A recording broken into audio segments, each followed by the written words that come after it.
আসসালামু আলাইকুম। আজকে রাত্রবেলা চইলে আসলাম তরমুজ খেতে, তরমুজ খাওয়ার জন্য। ডাইরেক্ট গাছে কোনো হিরিয়া তৎনগর তাজা তরমুজ খামু এই নেইতে সবাই মিললে তিন চারজন বলতে তিনজনে মিললে চললে এলাম তরমুজ খাওয়ার জন্য। দেখি কি অবস্থা, আইলাম পুরো ক্ষেত ঘুরে দেখলাম কোন তরমুজ ভালো, কোনটা খাওয়া যাইবে। অবশেষে খেতালা ভাই একটা তরমুজ হিরিয়া দিলে মোর হাতে কয় ভাই এইটা একসেল লাল হইবে। যাই হোক, যেহেতু ভাই কইছে লাল হইবে, ওর আবার কইতেছে মধু মধু রসমালাই। যাই হোক, লইয়ে লইলাম। অবশেষে দেই এরা কি অবস্থা কারার পর আমাকে দেখামু। আমার আমাকে লগে থাইন আর একটা হেরছে, এই দুইটা হে কইতেছে আমাকে আর একটা মোরা কইলাম যে মোরা মানু তিনজন আর তরমুজ হয়ে লাগবে না, এই দুইটাকে খাইয়ে দেই কি অবস্থা হয়। চলেন এখন কাটতে দেখা যাক তরমুজ লইয়া। এখন হ্যাঁ একটা টাপ পর আছে, টাপ পরে না বলতে হন এরা খায়। রাত্রে তো তরমুজ পরে দেওয়া লাগে না, তো আবার সরে খাইয়ে লাইবে, বোঝেন না কি অবস্থা। হ্যাঁ আবার কইলো ভাই রাত্রে বেলা তো গাছে কোনো ফল হেরতে হয় না, যেহেতু আমরা আইছেন দূরে কোনো হেরলে আমাকে হিটে দিলাম, নাইলে আমাকে ফল হিটে খাওয়াইতাম না। যাই হোক, অবশেষে দুইটা তরমুজ হাতে লইয়ে বেড়াকো টাপুরের দিক যাইতেছি। ওখানে যাইয়ে হাকো দাও কাছি বড়ি ছুরি যে আছে হেড দেখছেন কাইটে হামামু দেই কদ্দুর কি করা যায়। মোর লগের গুলোই নেওয়ার আবার কইতেছে ভাই তরমুজ কিন্তু দাম করিয়ে লইয়েন, দাম না করিয়ে কাটতেন না আগে, হালে কিন্তু হইবে না। যাই হোক, মুই আবার এই তরমুজ পাওয়ার আগে জিগাইলাম ভাই তরমুজের দাম কত, কয় ভাই লাগবে 120 টাকা, আপনি কাটেন আবার দেখা যাইবেন। মুই কইলাম ভাই টাকা পরে দেবো, কাটতে লাল না হইলে কিন্তু টাকা দেবো না। যাই হোক, যেই বলা এই কাম, তরমুজ হেরা দিলে একটা দাও, ধারালা দাও, কাটলাম। ওরে আল্লাহ, মধু মধু রসমালাই। আমরি কিন্তু লাল হয় নাই, কিন্তু বুঝায় যে রওয়া পড়ছে। এরা কয় বালি বেলি দেখছেন। আমি আবার দেখাইলাম ভাই এতখানি স্যাপটা জাগালাই সাদা, তাহলে হেরার খায় কি বলছেন। আর একটা কাটতে দেখুন কি অবস্থা হয়।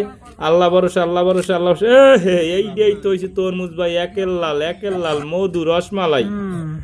এখন তো দোনোটা তরমুজ কাটা হইয়ে গেছে, কিন্তু একটা তরমুজ দেখা যায় একটুখানে সাইড দিয়ে কেমন পচা পচা ধরছে।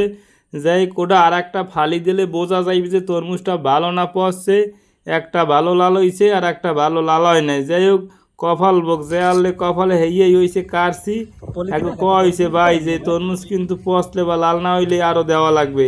যাই হোক, এই যেইটা ভালো লাল হয়েছে এইটা ফালি দেওয়ার পর দেখলাম, দেখছি না নিজ দিয়ে একটু পচা পচা দেখায়।